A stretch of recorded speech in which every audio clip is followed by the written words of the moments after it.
Hey, Chuck! Need any help with transporting all that? With Dogs Rental, nothing could be simpler. You can even make a reservation with your smartphone.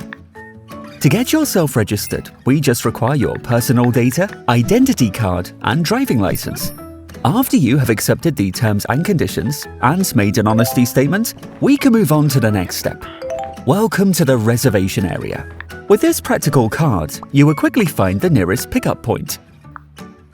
Choose the date and time to pick up the vehicle. Which utility vehicle do you want to rent? Great choice, Chuck! Did you know you can also pay via the app? The last step is recording any damage. Then you can get going. You just need to load and transport your things. If you had a small accident while driving, don't worry. If the car is damaged, you can also report this through our application. After the rental, remember to fill up the fuel tank and leave the used vehicle in a clean state. It will be fully cleaned for the next rental.